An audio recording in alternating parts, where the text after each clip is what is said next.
কুশোর ক্ষেত, আখ ক্ষেত চেনেন তো? পাহারা দেওয়ার জন্য একজন লোক রাতের বেলা থাকে, মাসাং বানাইয়া 2-3 হাত উঁচু বানাইয়া লাঠি মাটি দিয়া হেনে শুয়ে থাকে, টসলার হাতে নিয়া, কেউ যেন রাতের বেলা আখ খাইতে চুরি করতে না পারে, শিয়াল টিয়াল যেন আইসা আখ নষ্ট না করে। একদিন বেটা মাসাঙ্গে শুয়ে শুয়ে দেখে 3 জন লোক আখ খেতে ঢুইকা লাঠি দাও দিয়ে আখ কাটতেছে আর গল্প করতেছে।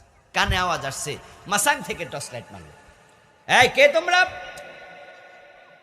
ওমা, টর্চ লাইটের আলোতে তাকায় দেখে যে নিজের এলাকার লোকে না। আরে সাধন চন্দ্র তুমি? ও আল্লাহ, জোসেফ তুমি?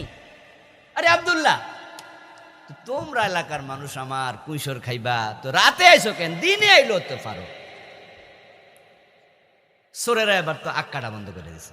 বন্ধ করে কয়, কথা তো ঠিকই, ক্ষেতের মালিক যদি দিনের বেলায় খাইতে দেয়, রাতের বেলা চুরি করবো কেন? কয় যে এখন কষ্ট করে রাতের বেলায় এসব দিনে আইও, আইয়া খাইও। উনি আস্তে আস্তে করে কাছে গেছে, কাছে যাইয়া এবার বলতেছে, শোনো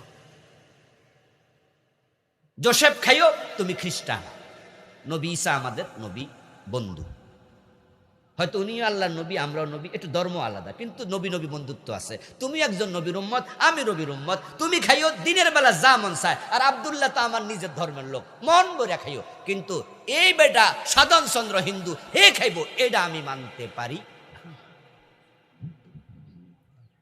হে 2 চোর কইতাছে, ঠিকই তো কথা। আর এই বেটায় 2 জনের ফার্ম দিয়া সাধন চন্দ্রের দাও দিয়ে ফিরাইয়া, লাড়ি দিয়ে ফিরাইয়া মাটি শোয়াই দিছে। আর হেরা মনে মনে ভাবছে কালকে দিনে এসে আমরা খাবো। একজনকে শোয়াইয়া পরে এবার বলতেছে, আব্দুল্লাহ তুমি আমার নবীর উম্মত, আমি তোমার নবীর উম্মত, আমরা এক ভাই ভাই, মুসলিম মুসলিম, সুতরাং তুমি যা পারো খাইও, কিন্তু জোসেফ খ্রিস্টান হইয়া হে খাইবো কেন? এবার হেরি ফিরাইল, ফিরানো শেষ, 2 জন শেষ। এবার 3 নম্বরে বলতেছে, আব্দুল্লাহ ইসলাম ধর্মে আছে, চুরি করলে হাত কাটো, তোর হাতটা এখন কেটে দেবো। ডিভাইড এন্ড রুল, আগে আলাদা করো তারপরে মারো। তাম দুনিয়ার মুসলমানরা একই কারণে মারি খায়, বাংলাদেশের আলেমরা ঠিক একই কারণে মারি খায়, একই কারণে। এই জন্য কোরআনটাকে সবাই মিলে ধরা লাগবে।